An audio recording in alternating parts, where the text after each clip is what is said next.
feminist ASMR channel. I am azzurro sussurro, and I'm gonna read for you from this book in English today from Julia Serrano. Wipping Girl. A transsexual woman on sexism and scapegoating of femininity.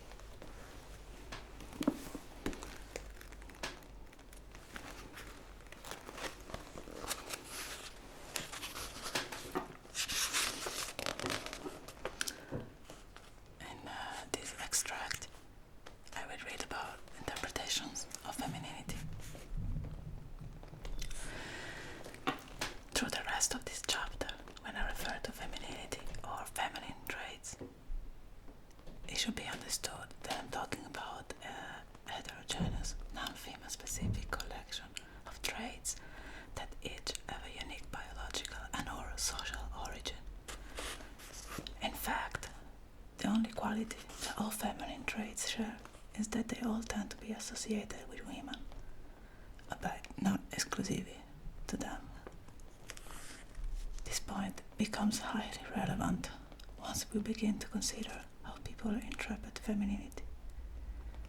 Indeed, the ongoing and hotly contested debates over whether femininity and masculinity are biological or social in origin have, in my view, served primarily as a distraction from a far more pertinent issue, namely, what meanings, symbolism, and connotation do we assign to different gender expressions? While I disagree with the notion that gender expression itself is entirely social in origin, I do believe that the way we perceive and assign values to feminine and masculine behaviors is primarily, if not exclusively, a social affair. In our male-centered culture, two forces most often shape our interpretations of femininity as well as masculinity: oppositional and traditional sexism. Oppositional sexism functions to delegitimize feminine expressions in women and to delegitimize feminine expression in men, and vice versa for masculinity. So while all people are capable of expressing feminine traits, oppositional sexism ensures that such expressions will appear natural when produced by women and unnatural when produced by men. In addition to creating the perceptions that female femininity is real and right, while male femininity is fake and wrong, oppositional sexism may also influence the doing of gender expression. Exceptional gender expressions are regularly dismissed, even stigmatized in our culture, which may lead some people to hide or curb their own gender-variant behavior, further exaggerating the assumed apparent differences between the two sexes. In these ways, oppositional sexism creates the assumption that feminine traits, which occur in members of both sexes, are inexorably linked to female biology and therefore to one another.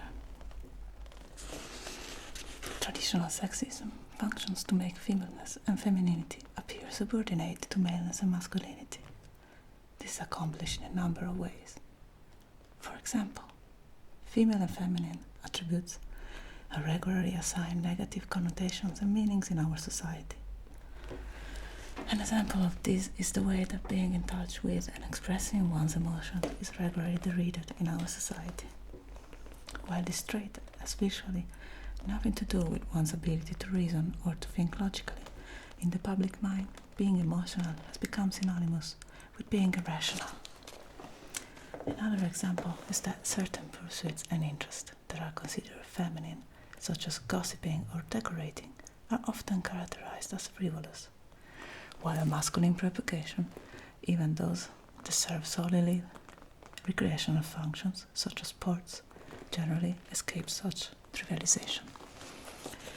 In addition to placing inferior meanings on feminine traits, traditional sexism also creates the impression that certain aspects of femininity exist for the pleasure or benefit of man. Take, for example, the concern for or desire to help others, while those who have this quality of empathy or altruism often express this towards all types of being, it's often recast in women as a maternal, nurturing quality that is meant to be directed primarily towards one's family. Thus, this truly human trait has been twisted into the expectation that it's women's natural duty to take care of their male partners and children, and to carry out the bulk of family and domestic chores. Another example of this phenomenon is the way the feminine self-representation is often framed as thought it solely exists to entice or attract men. This assumption denies any possibility that those who are feminine might wish to adorn themselves for their own benefit or pleasure. After all, feminine self-representation tends to highly correlate with a more general desire to surround oneself with beautiful or aesthetically pleasing objects and materials, whether in decorating one's home or adorning one's body. The idea that this trait exists primarily to pique men's interest seems unlikely to me, as most straight men I know seem rather disinterested in the way their homes are decorated, and often are completely oblivious when their female partners don new outfits or hairstyles. It's safe to say that most heterosexual men are far more interested in women's physical bodies than they are in clothing and accessories that cover them. The idea that feminine self-representation exists primarily to attract heterosexual men is further undermined by the fact that femdykes dress in a feminine manner despite their disinterest in attracting men. And some gay men also dress very femininely despite the fact that the gay male community has a history of idolizing and fetishizing hypermasculinity images and bodies rather than feminine ones. As someone who's not interested in attracting men, I often enjoy dressing femininely. I simply feel more alive and self-empowered when I do. Whenever people assume that women who dress in a feminine manner do so in order to elicit male attention, it always sounds like a slightly toned-down version of that arrogant claim that women who dress provocatively are somehow asking to be raped. Clearly, it's the idea that feminine self-representation exists for men's benefit that is oppressive to women, not the act of self-presentation themselves.